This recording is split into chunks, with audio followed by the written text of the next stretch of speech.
오늘 읽었던 말씀 시작 부분에 그리고 전체에 흐르는 흐름들을 가지고 말씀의 제목을 개들이 짖는 밤으로 지었습니다. 먼저 말씀 한 절 같이 읽고 시작하지요. 6절 말씀입니다. 같이요. 시작.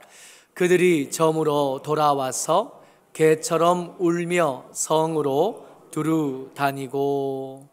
지금 시편 59편의 시인이 인생의 밤, 어둡고 추운 때를 맞았는데 그 추운 밤 들려오는 소리들이 개들이 짖는 소리로 가득한 겁니다. 이 개들의 짖는 소리가 이 시인을 압박하고 시인을 고통스럽게 하는데, 저들의 짖는 소리에 숨어 있는 뜻, 저들이 짖는 소리에 담아놓은 생각들이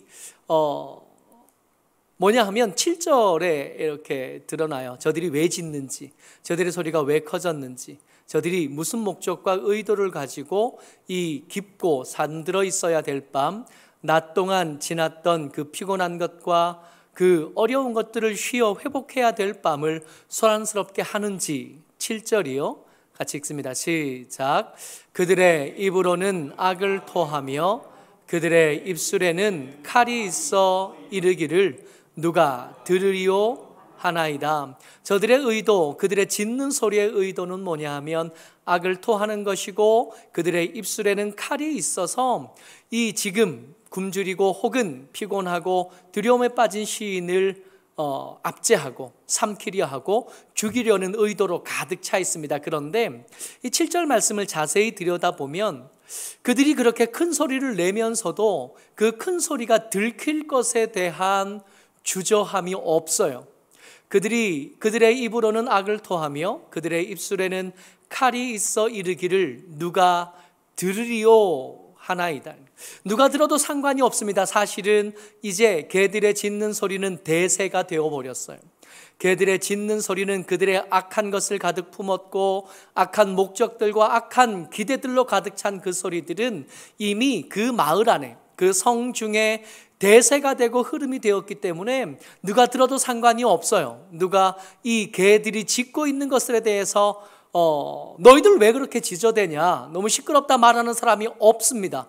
왜냐하면 그 성 안에 있는 사람들이 다 공범이거든요.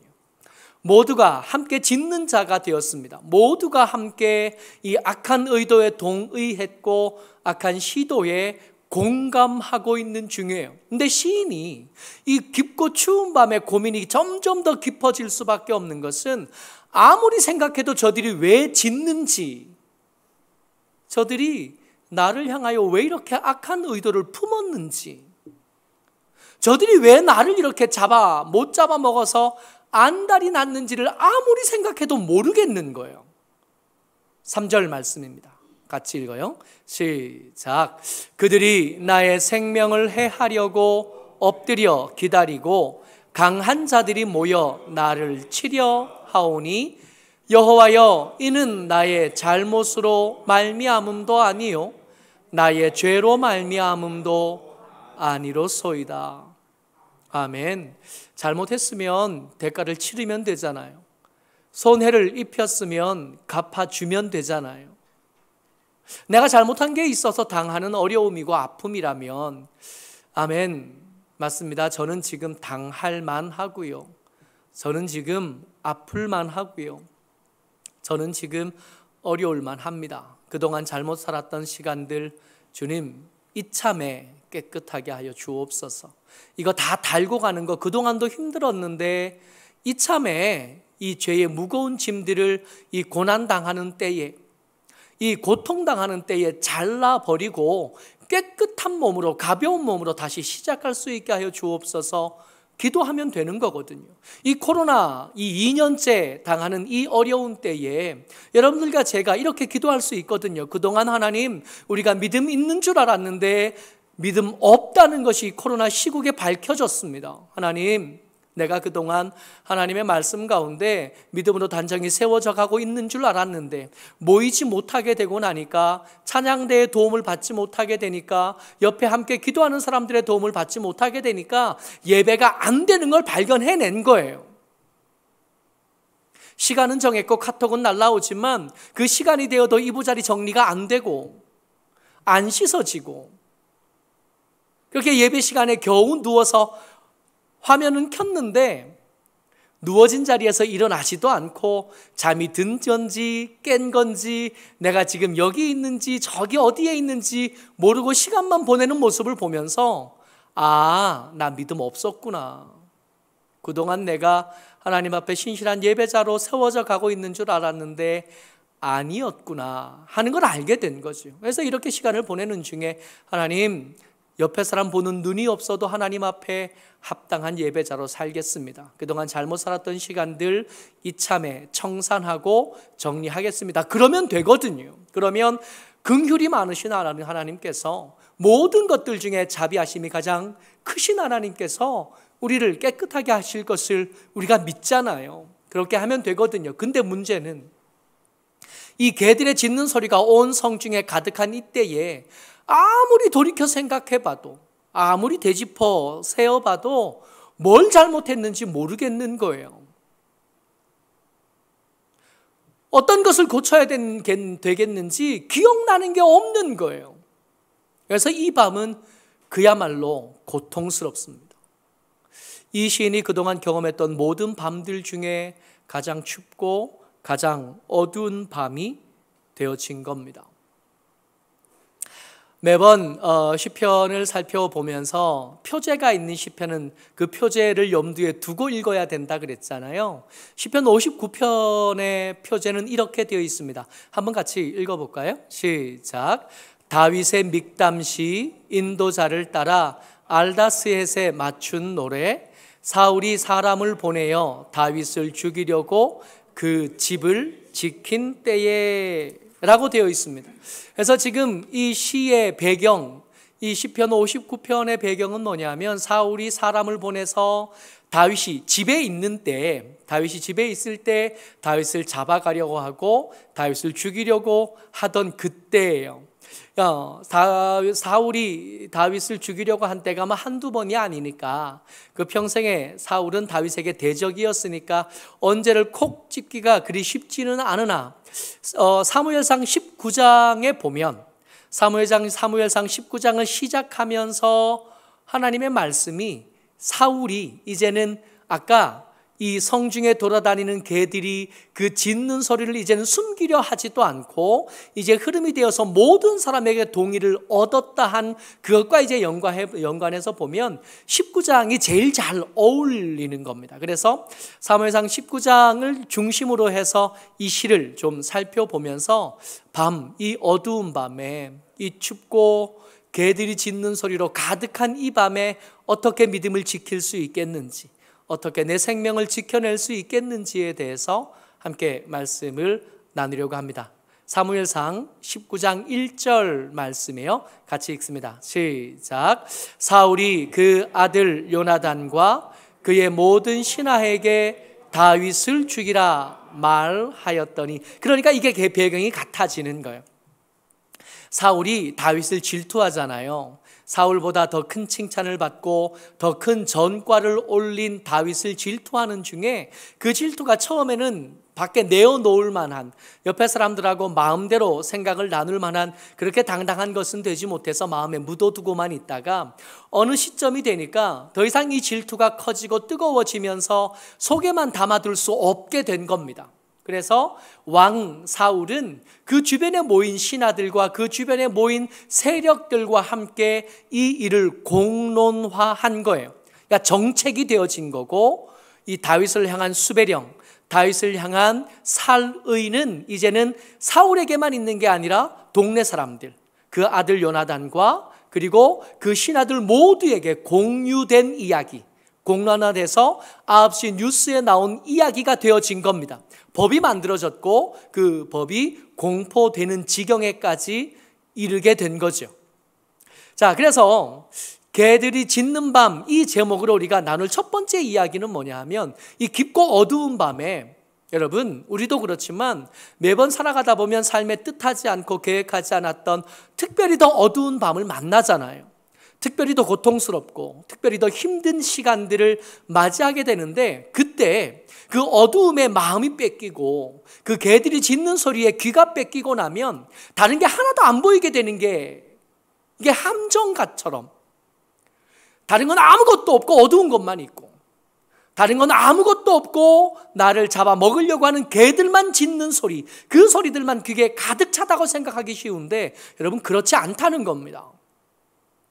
이 시편 시인이 말하면서 이게 깊고 어두운 건 맞는데, 이 사무엘상 19장을 자세히 읽어보면 다윗을 죽이려고 하는 사람만 있고 다윗이 어려워할 만한 그런 사건들만 있는 게 아니라, 그럼에도 불구하고 그 밤을 밝히는 달과 같은 도우심이 여전히 있었고, 그 춥고 어두운 밤에 춥고 어두운 일뿐만 아니라 버텨낼 만한 달빛, 별빛들이 그의 삶에 가득했다는 겁니다.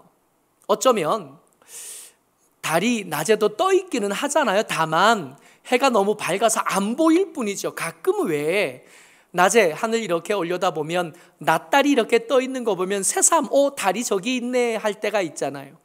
그날 밤이 되면 여러분, 해보다 훨씬 더 반짝이고 훨씬 더 아름다운 달을 볼 수 있게 되거든요. 언젠가 아이들과 함께 여기 김해에 있는 천문대에 갔었습니다. 김해에 있는 천문대 가서 그 추운 겨울에 천문대 가서 달도 보고 별도 보는데, 지금도 잊혀지지 않은 거 제일 예뻤던 게 뭐냐 하면 여러분, 달이요. 달을 그 천체망원경으로 보니까요, 달이요 부글부글 끓어요. 얼마나 예쁜지 몰라요. 얼마나 밝은지 몰라요. 그 달에 맞추어진, 각도가 맞추어진 그 망원경에 이게 눈을 갖다 대는데 눈부셔서 계속 보기가 힘들 만큼 밝아요. 여러분, 밤이 오죠. 때때로 어려운 때가 오죠. 근데 여러분, 어려운 일만 있었냐고요? 아니요. 힘들기만 했냐고요? 아니요. 그동안 소중한 줄 모르던 귀한 사람이 옆에 있었던 것이 그 깊은 밤에 발견되어지는, 19장에 여러 가지 사건들이 기록되어져서 다 읽을 수가 없어서 제가 요약해 왔습니다. 정책이 됐다 그랬잖아요. 사울 왕이 다윗을 죽이자 그러고 요나단과 그 신하들에게 말했다 그랬잖아요. 이게 정책이 됐고 포고령이 된 겁니다. 근데 그 정책이 막 만들어지려고 할 그때 왕자 요나단이 아버지를 설득하기 시작합니다. 아버지, 잠 생각해 보십시오. 이거 법령으로 공포하기 전에 한 번만 더 생각해 보십시다. 다윗이 한 번도 반역의 눈빛을 한 적이 있었나요? 한 번이라도 다윗이 아버지의 명령을 거스리거나 반대한 적이 있었나요? 한 번이라도 다윗이 아버지의 마음을 거스리려고 했던 적이 있었습니까? 근데 그 이야기를 이미 마음이 강팍해지고 악해진 사울이 그 얘기를 듣는 중에 정신 차리기 시작하는 겁니다. 그런 건 아닌데, 내가 다윗을 미워하고 질투하게 된 것은 다윗이 뭔가를 잘못해서가 아니라 다윗이 내 명령, 불가능해 보이는 명령을 너무 잘 들었기 때문이라는 것을 그 악의로 가득 찬 사울이 생각내기 시작해요. 그러다가 이 회의가 끝나기 전에, 아니다, 금방 했던 말 취소하마.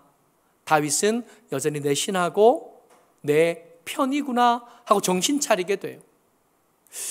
이 어려운 때에 이 어려운 일만 있었나? 그렇지 않아요. 그 와중에 또 블레셋과 전쟁이 시작되고 다윗은 그 전쟁 중에 나가서 저들을 쳐 죽였다. 성경은 뭐라고 기록하냐면 그냥 쳐 죽였다가 아니라 크게, 다윗이 여러 번 전쟁에 참여하고 큰 승전보를 만들어내긴 했지만 그 앞에 크게라는 단어를 붙인 전쟁은 사실은 몇 번 없어요. 그 중에 이 어려운 중에 이 깊은 밤에 이 개들이 짖는 소리가 가득한 그 밤에 만들어낸 성과가 어쩌면 그동안 만들어냈던 성과 중에 최고의 성과를 다윗이 만들어내는 겁니다.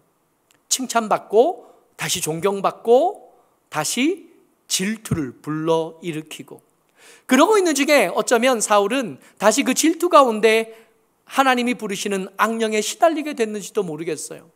다시 정신병을 앓기 시작합니다. 다시 귀신에 시달리기 시작해요. 그러니까 옛날 어느 때 또 그랬던 것처럼 다윗 그 장군을 불러다가 수금을 타고 찬양을 좀 해줬으면 좋겠어. 그러면 나를 시달리게 하는 귀신들, 하나님이 부리는 그 악령들이 잠잠해지니까 말이에요. 다윗을 불러다가 다시 찬양하라 그러는데, 찬양 소리를 들으면서 이게 마음이 잠잠해지잖아요.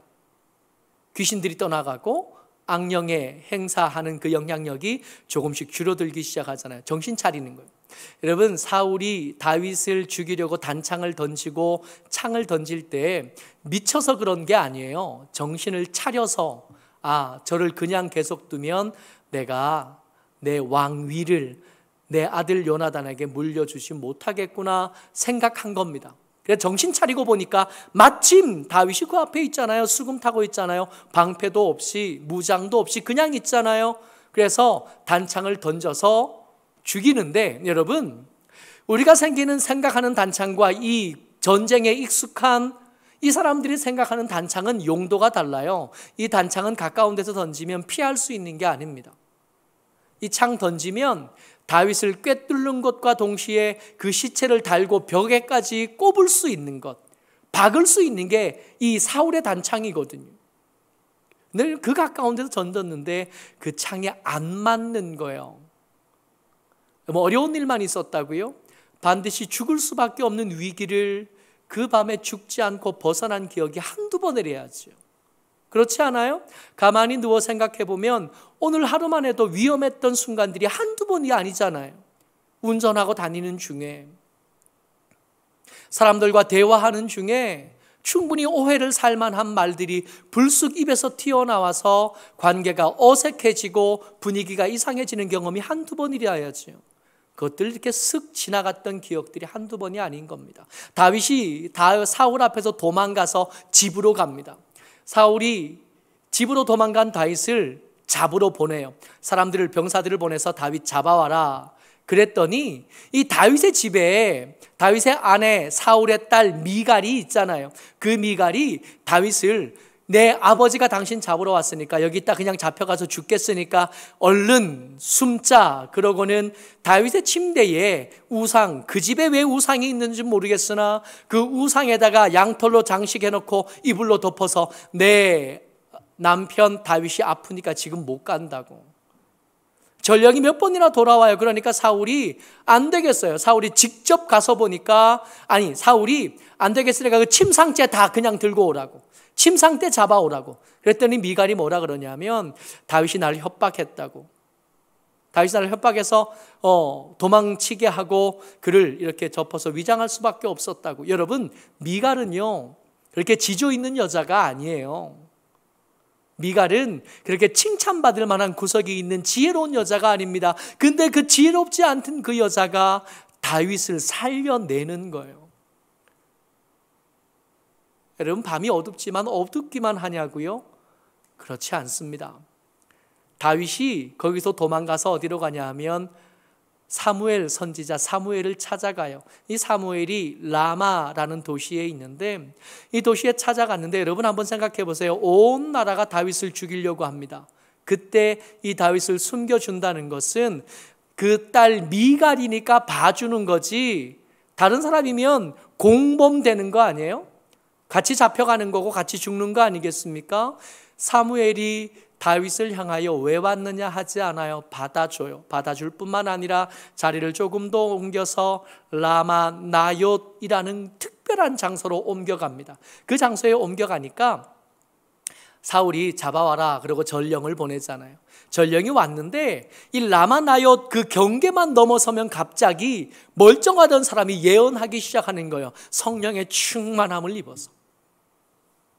몇 번이나 그러니까 사울이 이것들의 말을 이게 믿을 수가 없어. 그래서 내가 직접 가보마. 그러고는 그 라마나옅으로 다윗 잡으러 갔는데 라마나옅 도착하자마자 사울도 예언하기 시작합니다. 그리고 밤새도록 벌거벗고 누워서 예언하지만 믿음이 없으니까 그 말이 무슨 말인지도 모르고 자기가 무슨 말을 하는지도 몰랐을 거예요. 그냥 그저 예언하고. 그래서 속담이 생겼대요. 사울도 선지자 중에 하나냐? 칭찬하는 말이 아니라 조롱하고 비웃는 말인 거예요. 여러분, 어두운 밤이 우리 인생 중에 찾아옵니다. 아무리 우리가 기도 열심히 해도, 우리가 믿음을 짓고 단정한 삶을 살아가려고 작정을 해도 여러분, 어두운 밤 올 수 있어요. 개들이 무고하게 짖어서 우리를 잡아먹으려고 하고 우리를 괴롭히는 밤들이 올 수 있습니다. 그런데 그 어두운 밤에 어두운 것만 볼 것 아니라, 그 추운 것만 볼 것 아니라, 그 밤이 아니면 보이지 않는 달이요, 그 밤이 아니면 알 수 없는 별이요, 그 밤에만 볼 수 있는 것들이, 낮에 지나치게 밝은 그 해 때문에 모르던, 소중한 줄 모르던 그것들이 어두워지니까 비로소 알게 되는 것. 어렵지 않다는 얘기를 하고 있는 게 아니라, 어렵지만 어려운 일들만 있지는 않았다고요. 하나님의 도우심이 있었고, 하나님의 보호하심이 있었고, 하나님의 공급하심이 그 밤에도 끊어지지 않았다는 겁니다. 모쪼록 우리의 눈이 어두운 것만 보지 말자고요. 이 어둠이 특징이 뭐냐면 우리에게 마구 말해줘요. 너 곧 죽을 거라고. 여기서 벗어나지 못할 거라고. 여기서 반드시 너는 실패할 거라고. 그러니까 소망 없으니까 더 이상 거기 있지 말고 우리에게로 오라고. 우리처럼 같이 짓자고. 우리처럼 같이 계하자고. 여러분, 속으면 안 돼요. 그렇지 않아요. 어둡지 않아요. 정말 어두웠다면, 정말 어둡기만 했다면 그때 우리 죽었겠죠. 지금까지 믿음 지키지 못했겠죠.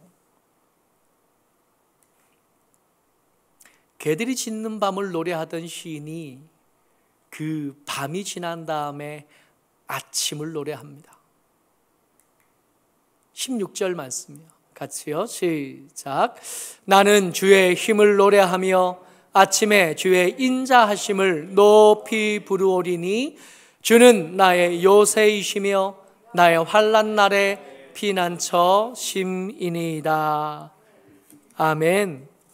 여러분, 아침이 왔어요. 무슨 뜻인지 아세요? 그 요란하게 짖어대던 그 개들, 이제는 그 아기를 숨길 생각도 없고 숨길 필요도 없게 되어진 그 개들이요, 그 개들의 뜻대로 다 될 것 같은 그 밤에 아침이 됐다는 건 무슨 뜻이냐면 결국 그 개들이 자기의 뜻을 이루지 못했다는 겁니다. 개들 생각대로, 개들의 악의대로 세상이 그렇게 다 흘러갈 것처럼 그렇게 자신 있게 말했지만 그렇지 않았던 거예요. 말씀 같이 읽습니다. 15절이요. 시작. 그들은 먹을 것을 찾아 유리하다가 배의 부름을 얻지 못하면 밤을 새우려니와 밤새도록 최선을 다한 거예요. 개들이. 그들의 무고한 고소가 멈추지 않았고요, 그들의 세상을 다 얻은 것 같은 자신감이 조금도 줄어들지 않았어요. 그들의 끈질긴 목은 쉬지도 않고 끊임없이 고소했지만 기어코 아침이 왔다. 기어코 그 깊고 추운 밤은 지나갔고요, 어스름 밝아오는 새벽이 왔고 멈추지 못했던 그 시간의 흐름은 기어코 해가 밝아서 그 어두운 것들, 그 추운 것들을 몰아냈다는 겁니다. 아침이 되고 나면 그동안 없는 줄 알았던, 그동안 숨겨졌던, 그러니까 믿음에 눈 들어봐야 보이던 달과 별들 뿐만 아니라 그 아침이 되고 나면 누구나 알 수 있게 되어진 그 밤에 준비해 두신 하나님의 것들이 나타나기 시작해요. 그 밤새 목이 쉬도록 부르짖던 그 개들의 그 허탄한 삶을 향한 하나님의 비웃음과 하나님의 조롱하심입니다. 7절이요. 같이 읽습니다. 시작. 여호와여, 주께서 그들을 비웃으시며 모든 나라들을 조롱하시리이다. 아멘. 여러분, 세상을 자기 마음대로 마음껏 휘저을 줄 알았던 그 개들이 아침이 되고 나니까 그 소리에 시끄러웠던 만큼 더 큰 부끄러움으로 하나님 앞에, 그 광명한 세상 앞에서 나타나게 될 거라고요. 하나님의 비웃으심입니다. 그동안 아무리 높이 쌓았어도 이 비웃음 앞에 서면 높이 쌓은 것들, 밤에는 이게 자랑스러운 거였거든요. 이게 업적이었고 이게 내 자부심이었을 텐데, 낮이 되고 나면, 해가 뜨고 나면 높이 쌓은 것만큼 부끄럽고, 그 밤에 많은 것들을 얻었던 만큼 더 부끄러워지고 더 창피해지고, 그때 차라리 좀 어중간이나 할 걸 앞서서 열심히 하다 보니까 더 많은 것들을 얻었는데, 그 많은 것을 얻은 것만큼 더 부끄러워질 수밖에 없어요. 근데 시인이요, 그 밤새 지저더된 그 개들, 하나님 저것들을 진멸하여 주시옵소서 기도하면서 좀 뜻밖의 기도를 하나님 앞에 내어놓아요. 11절입니다. 같이요, 시작. 그들을 죽이지 마옵소서, 나의 백성이 잊을까 하나이다.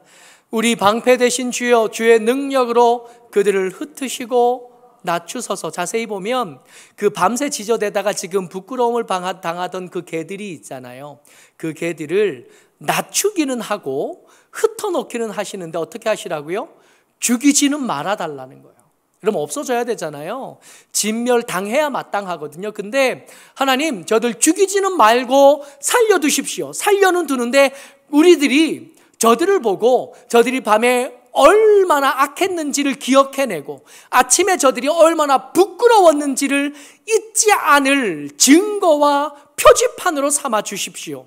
그러니까 어쩌면 개들 입장에서는 죽는 이만 못한 아침이 될 거고, 죽는 이만 못한 그런 더 부끄럽고 치명적인 하루가 될 겁니다. 근데 이게 왜 필요하냐 하면, 여러분들, 이게 개들이 짖는 밤이 우리에게 두려움인데, 그런 밤을 맞이하지 않았으면 좋겠는데, 피할 수 있으면 피해갔으면 좋겠는데, 이게 두려움이기만 할 뿐만 아니라 이게 때때로 하나님의 사람들에게 유혹이 되는 경우가 너무 많더라는 거예요. 나도 이렇게 고생하지 말고 어차피 아침 오지 않을 것 같으니까 그냥 개들처럼 살래, 그렇게 고민하는 사람들이 하나님의 사람들 가운데서 많다는 겁니다. 그래서 저들 그냥 없어지면 안 되겠으니까 살려는 두시고 낮추고 흩어놓으신 다음에 증거가 되도록 그들 가운데 두시옵소서 하고 기도하는 거예요. 여러분, 사진을 찾아봤는데, 여러분, 이게 양의 탈을 쓴 늑대 뭐 이런 거 검색해보면 이 사진 떠요. 자세히 보면 한 놈은 양이 아니라 늑대입니다. 잘 보이라고 앞에 뒀어요. 그렇죠? 늑대인 거지. 근데 문제는 뭔지 아세요?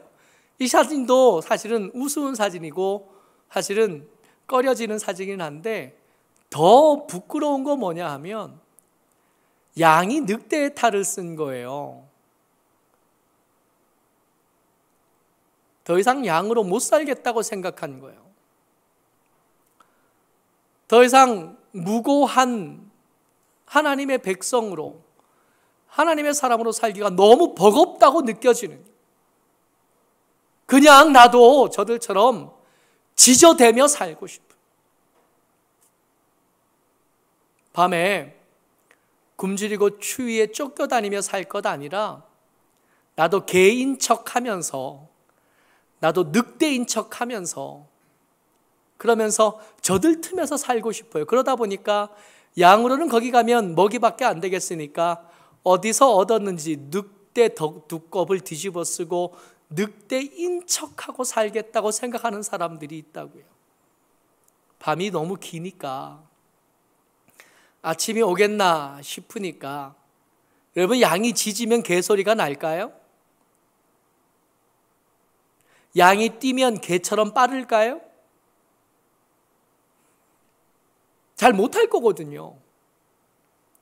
근데 억지로 흉내내는 거예요. 그러니까 흉내내는 것부터 고통스러워. 그럼에도 불구하고 개처럼 살기로 했으니까 마음이 편안하지도 않고 그게 좋지도 않은데, 그래도 이 추위에 내몰리고 어두운 밤에 무고하게 그렇게 당하고 사느니 차라리 나도 나보다 약한 놈들 골라서 저들에게 악한 말들 해주고 속 시원하게 욕 한마디 해주고 저들에게 원수 갚아주고, 물론 더 강한 자들에게 못하니까 더 약한 자들에게 어쩌면 더 잔인하게, 더 치명적인 괴롭힘으로 저들을 대하겠다 생각하는 거예요. 양인데 늑대 두 껍 뒤집었음.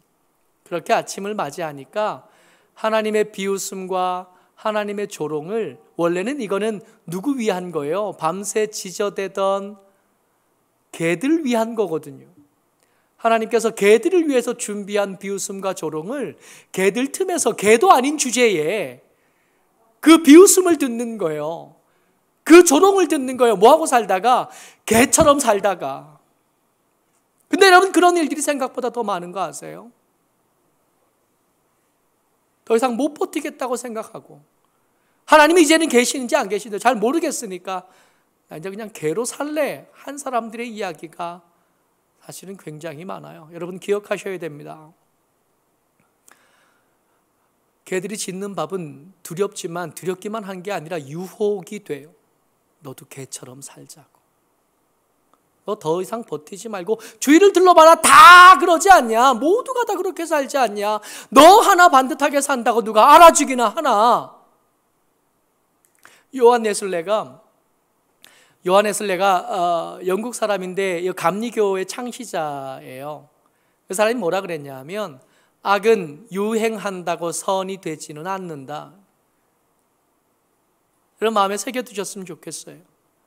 여러분, 악이 아무리 유행해서 세상 모든 사람들이 그렇게 말하고 그렇게 행동한다고 해서 그 악이 선이 되는 건 아니에요. 그러니까 남들 다 한다고 따라하면 안 된다고요. 양인데 개처럼 살게 된다고요. 매 해야 되는데 잘 되지도 않고 성대도 다르고 모양도 달라서 멍멍 못하는데 매 해야 되는 목소리로 되지도 않은 어줍지 않는 개 짖는 소리 내고 산 거라고요. 여러분 기억하십시오. 우리에게는 짖음이 어울리지 않아요. 우리에게는 짖음이 어울리지 않고 밤새 그 깊은 밤을 지나는 동안 열심히 준비한 찬양이 어울립니다.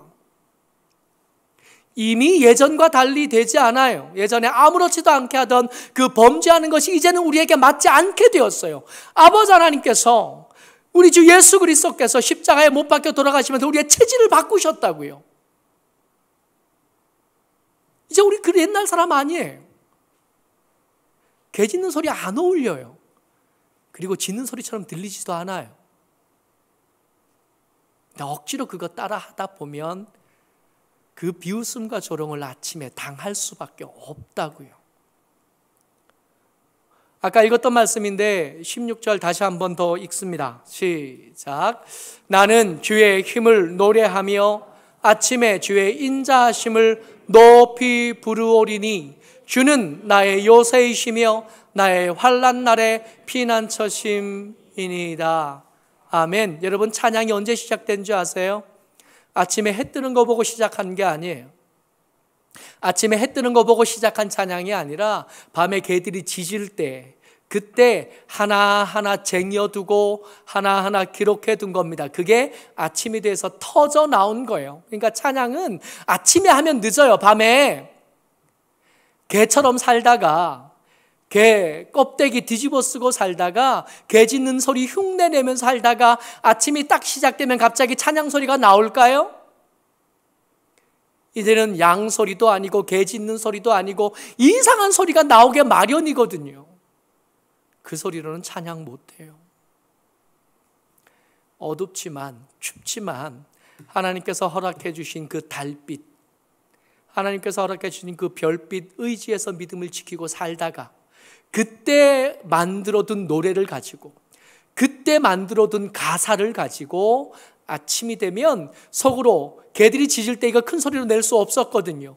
그 개들이 비웃음 당하고 조롱 당할 그때 큰 소리로 노래하기 시작하는, 밤도 소란스러웠지만 아침은 더 시끄러울 겁니다.